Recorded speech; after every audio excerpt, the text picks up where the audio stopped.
আসসালামু আলাইকুম। সজীব ক্রিয়েটিভ স্টুডিওর পক্ষ থেকে সবাইকে স্বাগতম এবং রমজানের মোবারক। আজকে আমাদের আলোচনার মূল বিষয়বস্তু হচ্ছে ইমিগ্রেন্ট বাংলাদেশীদের জন্য মসজিদের যেই কালচারের যে ভূমিকাটা, সেটাকে নিয়ে আজকে আমাদের মূলত আলোচনা পর্বটি। এবং আমি মনে করি এই আলোচনা পর্বটি খুবই একটি গুরুত্বপূর্ণ এবং সেই জন্য আপনাদের কাছে একটা রিকোয়েস্ট থাকবে। প্লিজ শেয়ার আওয়ার পডকাস্ট এবং আপনারা এই সাথে কমেন্টও করতে পারেন এবং সেই সাথে আমার চ্যানেলটাকে সাবস্ক্রাইব করতে পারেন। এবং আমাদের এই আলোচনা পর্বেতে আজকে আমাদের সাথে যুক্ত আছে doctor Rafat Alam. So welcome doctor Rafat Alam, Sajib আসসালামু ক্রিয়েটিভ আলাইকুম। স্টুডিও। ওয়ালাইকুম আসসালাম। Thank so you. আমি আমাদের এই পডকাস্ট শুরু হওয়ার আগে যদি একটু ডক্টর রাফাত আলমের একটু সংক্ষিপ্ত কেরিয়ার পাথ এটা সম্বন্ধে আপনাদের মাঝে তুলে ধরি। ডক্টর রাফাত আলম একজন ইকোনমিস্ট এবং তিনি বর্তমানে ম্যাকওয়ান ইউনিভার্সিটিতে অ্যাসোসিয়েট প্রফেসর হিসেবে যুক্ত আছেন। বাট এর বাইরেও উনির একটা বড় একটা পরিচয় আছে, যিনি উনি বাংলাদেশ কমিউনিটি অ্যাসোসিয়েশনের সাথে খুবই ওতপ্রোতভাবে যুক্ত এবং বর্তমানে উনি বায়তুল আমান মসজিদের নির্মাণের জন্য এবং এটা পূর্ণাঙ্গ একটা মসজিদ রূপ হিসাবে প্রতিষ্ঠা করার জন্য উনি নির্লসভাবে কাজ করে যাচ্ছেন। সো প্রচন্ড ব্যস্ত মানুষ। সো আজকে উনি আমাদের সাথে যুক্ত হওয়ার জন্য আবারও সজীব ক্রিয়েটিভ স্টুডিওর পক্ষ থেকে উনিকে আন্তরিকভাবে ধন্যবাদ এবং সেই স্বাগত। তো রাফাত ভাই, ধন্যবাদ আপনাকেও আমাকে আমন্ত্রণ জানানোর জন্য। সো রাফাত ভাই, আমরা আমাদের মূল পডকাস্টের মধ্যে যদি কিছু আলোচনা করি, আমি জানি যে আপনার সময়টা খুবই কম আজকে। তো যেটা আমাদের অনেক জায়গায় যেই প্রশ্নটা দর্শকদের মাঝেও অনেক প্রশ্ন আমাদের যে লাস্ট পডকাস্টের মাধ্যমে আমরা যেটা করেছি, সেটা হচ্ছে অনেকের প্রশ্ন হচ্ছে যে এই যে আমাদের এই আমরা যে মসজিদের নিয়ে আমরা প্রতিষ্ঠান নিয়ে আমরা অনেক কথা বলছি এবং এটা যে এটা কমিউনিটি মসজিদের আমাদের অ্যাজ এ ইমিগ্রেন্ট বাংলাদেশিদের জন্য এর প্রয়োজনীয়তাটা কি, এটা যদি আপনার অভিজ্ঞতা থেকে আমাদের দর্শকদের মাঝে একটু তুলে ধরেন। ধন্যবাদ মাসুদ ভাই। প্রথমত হচ্ছে আমি গতবারও বলেছিলাম, আবারও খুবই এমফাসিস দিয়ে বলতে চাই, সেটা হচ্ছে মসজিদ সবার জন্য, মসজিদ কোনো নির্দিষ্ট কমিউনিটির জন্য না। কিন্তু আপনি এডমন্টনেও যদি সবগুলো মসজিদের দিকে তাকান, স্পেশালি প্রত্যেকটা মসজিদের প্রতিষ্ঠাকালীন ইতিহাস যদি দেখেন, তাহলে দেখবেন যে প্রত্যেকটা মসজিদ কোনো একটা এথনিক কমিউনিটির লিডারশিপে হয়েছে। আপনি কানাডার সবচেয়ে পুরনো মসজিদ আল রশিদ মস্ক লেবানিজ এথনিক মুসলিম কমিউনিটির হাত ধরে হয়েছে। মার্কাজুল ইসলাম পাকিস্তানি কমিউনিটির হাত ধরে হয়েছে। রাহমা মস্ক ইজিপশিয়ান কমিউনিটির হাত ধরে হয়েছে। কুবা একটা মিক্সড পাকিস্তানি এবং সোমালি কমিউনিটির হাত ধরে হয়েছে। So I can name each and every mosque, এবং ফিউচার মস্কগুলো যেগুলো পাইপলাইনে আছে, যেগুলো গ্রোথ হচ্ছে, প্রত্যেকটাই একটা কমিউনিটি লিড করছে। তো সেখান থেকেই, সেই জায়গাটা থেকেই আমরাও বাংলাদেশি কমিউনিটি এখন এডমন্টনে যথেষ্ট বড়। সেন্সাসের হিসাব অনুযায়ী আমাদের এডমন্টনে বাংলাদেশি কমিউনিটির সাইজ অলমোস্ট ৩,৫০০ হেড কাউন্ট, এবং আমি শিওর সেন্সাস যেহেতু কিছুদিন পর পর হয়, অরিজিনাল কাউন্ট ৫,০০০ বা তারও উপরে হবে। তো Bangladeshi community is growing and growing like anything, এবং মুসলিম কমিউনিটিও এডমন্টনে গ্রোয়িং লাইক এনিথিং। তো এখন আমরা ওই প্রেক্ষাপট থেকেই আমরা বাংলাদেশি কমিউনিটির পক্ষ থেকে একটা মসজিদ অর্গানাইজ এবং ম্যানেজ করার চেষ্টা করছি। এখন কেন কোনো একটা কমিউনিটি প্রথমে লিড দেয় একটা মসজিদ অর্গানাইজ বা শুরু করার জন্য? কারণ হচ্ছে যে অবশ্যই at the end we are all Muslims.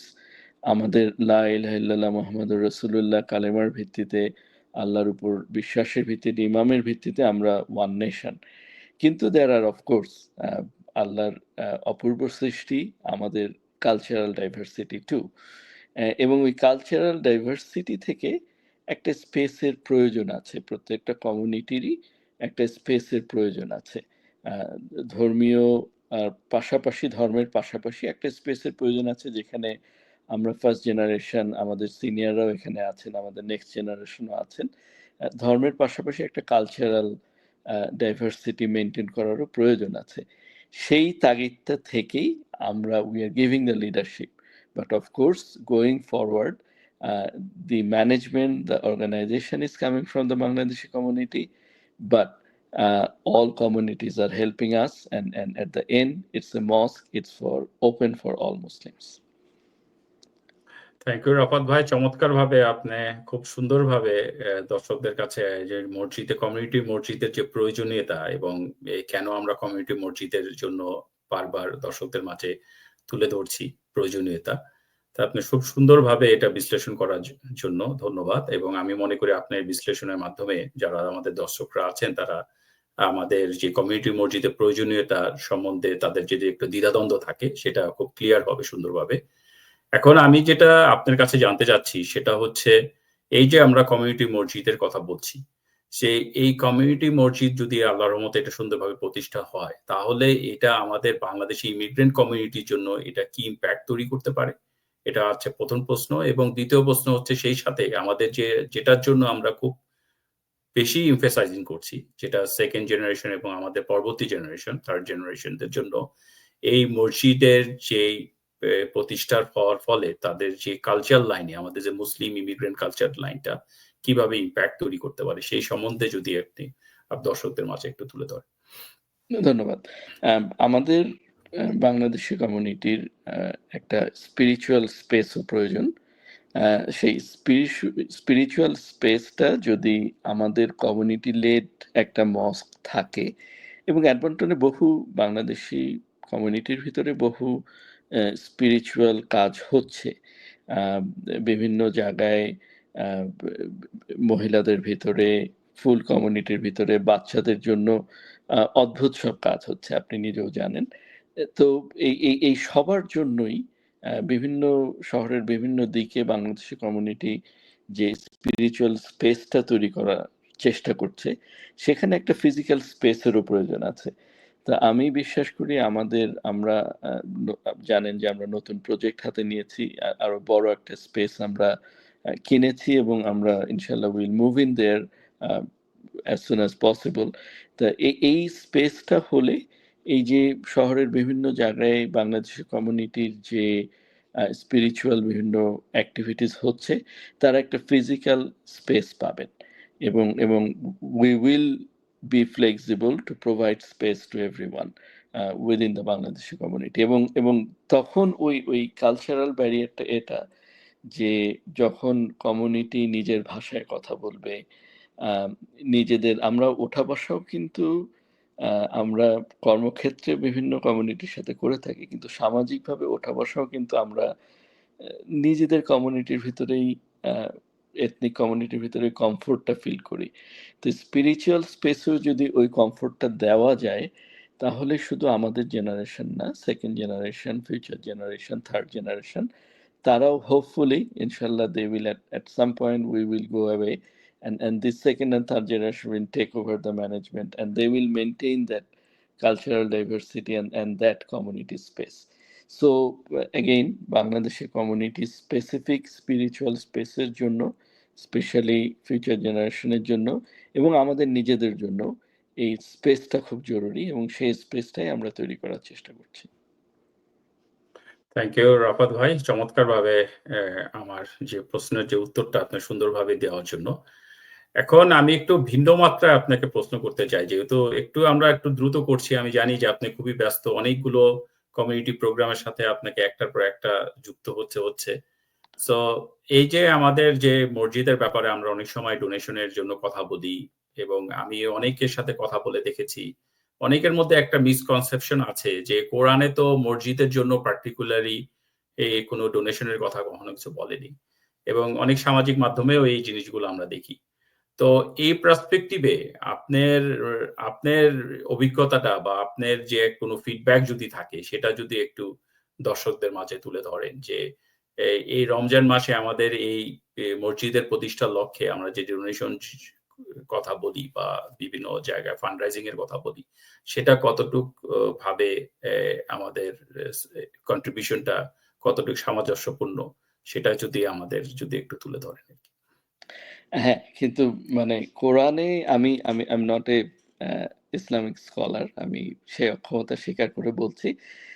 আমার ক্ষুদ্র জ্ঞানে আমি যতটুকু জানি যে কোরআন শরীফে ডোনেশনের কথা তো অবশ্যই বলা আছে, এবং ডোনেশন বিভিন্ন মাত্রার হতে পারে, কিন্তু খুব অথেন্টিক এবং স্ট্রং হাদিস বলা আছে যেখানে এরকম কথা বলা হয়েছে যে মসজিদ প্রতিষ্ঠার জন্য, আল্লাহর ঘর প্রতিষ্ঠার জন্য কেউ যদি দান করে থাকেন, তাহলে ওনার জন্য জান্নাতে আল্লাহ ঘর নির্মাণ করে দেবেন। এটা খুব স্ট্রং এবং অথেন্টিক হাদিসে বলা আছে। তা আমাদের তো কোরআন, সুন্নাহ, হাদিস এগুলা নিয়েই আমাদের ধর্ম। এবং মানে আপনি যদি রাসূলুল্লাহ সাল্লাল্লাহু আলাইহি ওয়াসাল্লামের সময় থেকে চিন্তা করে দেখেন, উনি যেখানেই গেছেন প্রথমেই মস্ক প্রতিষ্ঠা করেছেন, এবং mosque was not only a spiritual space, it was a social space too. হ্যাঁ, তো ওই সোশ্যাল স্পেসটাও ক্রিয়েট করা দরকার। এবং মস্ক তো কখনো মানে ইটস এ প্রাইভেট ম্যাটার। রাষ্ট্র কখনো দায়িত্ব নেবে না, স্পেশালি কানাডার মতো জায়গায় রাষ্ট্র কখনো দায়িত্ব নেবে না একটা উপাসনালয় তৈরি করে দেওয়ার জন্য। এবং so the only way is যে যারা এই মসটা ব্যবহার করবেন এখন বা ভবিষ্যতে, তাদের মাধ্যমে এটা ফান্ডেড হতে হবে। এবং আপনি শহরে যতগুলো মস্ক দেখছেন, প্রত্যেকটা মস্কই ডোনেশন দ্বারাই হয়েছে। It's all donations from Muslim population and mainly Canadian Muslim population. এবং এখনো যতগুলো মস্ক অপারেট হচ্ছে তাদের অপারেশনও ডোনেশনের মাধ্যমে হচ্ছে। এটার জন্য আপনি there is no way there will be government funding, there will be because of different problems there cannot be international funding. So it's only the people, the citizens who live in that city, যারা এটা ব্যবহার করবেন তাদের donation দিয়েই হতে হবে। এছাড়া তো মানে আমার জানা নেই মসজিদ প্রতিষ্ঠা করার জন্য ডোনেশন ছাড়া আর কিভাবে মসজিদ তৈরি হতে পারে। এবং এটা কমিউনিটির স্পেস, কমিউনিটি মেম্বাররা, ইউজাররা, তারাই একমাত্র এটার জন্য ডোনেট করতে পারেন। সো এই ডোনেশন আল্লাহ নোজ বেস্ট, বাট আমি আমার ক্ষুদ্র জ্ঞানে যতটুকু জানি এই ডোনেশনও পারমিটেড, এবং of course it will be rewarded ইনশাল্লাহ। সো আমরা আমাদের যেহেতু আপনার খুবই ব্যস্ত সময় যাচ্ছে, আমরা আমাদের পডকাস্টটি খুব দীর্ঘায়িত করব না। এখন আপনার কাছে আমার সেই জানা ইচ্ছিতে যে দীর্ঘদিন ধরে আপনি বাইতুল আমান মসজিদের জন্য যে নিরলসভাবে পরিশ্রম করে যাচ্ছেন, তো আমাদের এই বাংলাদেশি কমিউনিটির জন্য বা এই দর্শকদের জন্য আপনার কোনো যদি মেসেজ থাকে, সেই মেসেজটা যদি একটু তুলে ধরেন। ওকে, প্রথমেই আমি এডমন্টনের বাংলাদেশি কমিউনিটিকে গভীর কৃতজ্ঞতা জানাচ্ছি। আমি হয়তো আগে উল্লেখ করেছি আপনার পডকাস্টেই যে আমাদের মান্থলি ডোনার আছেন, এবং আমাদের মান্থলি ডোনার যারা আছেন তাদের ভিতরে 90% বাংলাদেশি কমিউনিটির ডোনাররা আছেন। আমাদের আমরা যে প্রপার্টিটা কিনেছি তার ফার্স্ট 2 পেমেন্টস আমরা করেছি। প্রথম পেমেন্ট 300,000, সেকেন্ড পেমেন্ট 200,000। এই পেমেন্টগুলোর জন্য যে ডোনেশন আমরা পেয়েছি তারও about 70% is from Bangladeshi community. এবং আলহামদুলিল্লাহ, ইটস নট নেসেসারিলি অফকোর্স যারা শহরের যে প্রান্তে থাকেন তারা তাদের বাসার কাছের মসজিদটাই ব্যবহার করেন, খুবই রিজনেবল রিজনেই।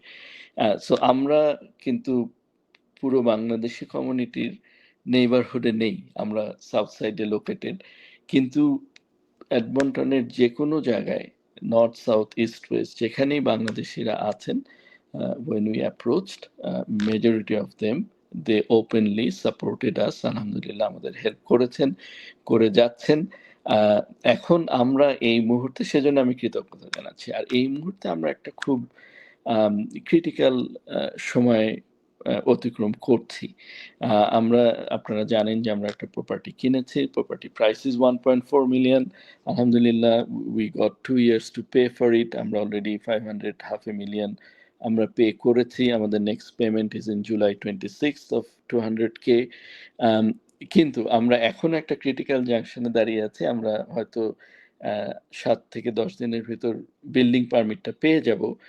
এখন আমাদের রিনোভেশন প্রায় renovation budget is not small, it's about 450,000, এবং আমরা যদি অ্যাটলিস্ট 350,000 যদি জোগাড় করতে না পারি, এবং আমরা রমজান মাসে আমাদের হায়েস্ট ডোনেশন আমরা রমজান মাসে পাই, যে কারণে সবার প্রতি আবারও বাংলাদেশি কমিউনিটির প্রতি প্রধানত অনুরোধ থাকবে যে help us to get that amount. যে এই 350 আমরা যদি উঠাতে পারি, তাহলে আমরা যদি নতুন জায়গাটা রিনোভেশন করে when we relocate, new possibilities will open up. New possibilities like আমাদের এখন আমরা যে জায়গায় আছি সেখানে যে রেন্ট আছে, রেন্টটা আমরা সেভ করব।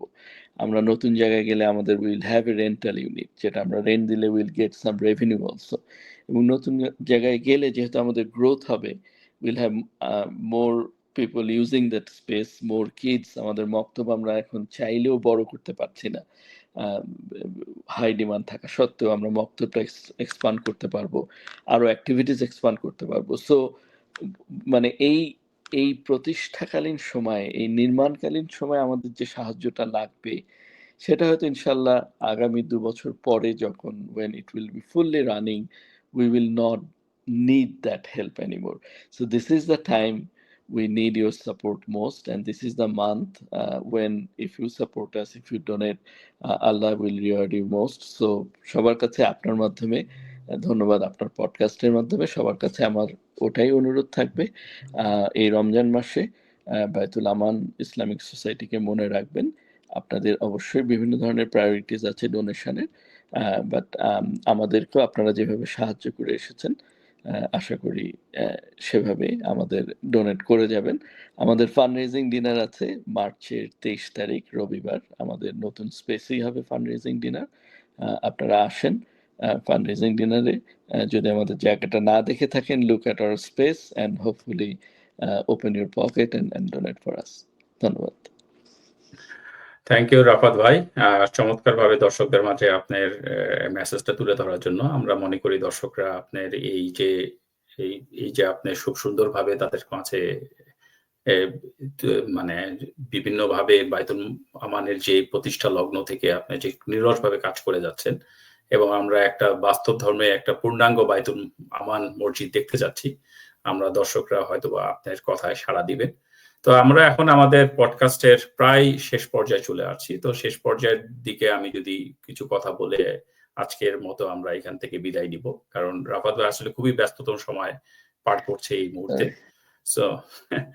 সো দর্শকদের মাঝে যেটা বলবো যে এই মসজিদটা শুধু আলটিমেটলি একটা শুধু ওরশিপ জায়গা না, এটাকে যদি আমরা চিন্তা করি যে এটা আমাদের যে ফিউচার জেনারেশন যে একটা এম্পাওয়ারমেন্ট, তাদের সেই হিসাবেও এখানে অনেক বড় ভূমিকা পালন করবে। সেটা কিভাবে ভূমিকা পালন করতে পারে? বাই টিচিং ইসলাম, যে ইসলামের যে সৌন্দর্যটা, সেটা মসজিদ থেকেই সেকেন্ড এন্ড থার্ড জেনারেশন আমাদের যে ভবিষ্যৎ প্রজন্ম, তারা সেখান থেকেই জ্ঞানটা লাভ করতে পারবে। যেটা ইমান, যেটা ফেইথ আমাদের মধ্যে, সেই জিনিসটা তারা মসজিদ কালচার থেকেই তারা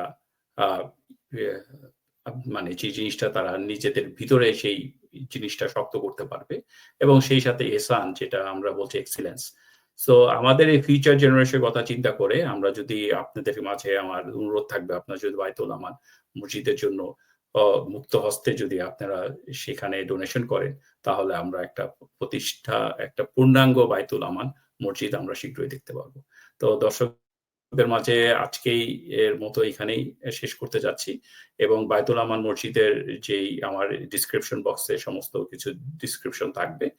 সো আপনারা যদি আমাদের এই আলোচনা পর্বটি ভালো লাগে, অবশ্যই শেয়ার করবেন কমিউনিটির মধ্যে, এবং আপনাদের এই ভালোবাসার মাধ্যমে আমরা গড়ে উঠব। সো আজকে এখানেই শেষ। আল্লাহ হাফেজ। আসসালামু আলাইকুম। ধন্যবাদ।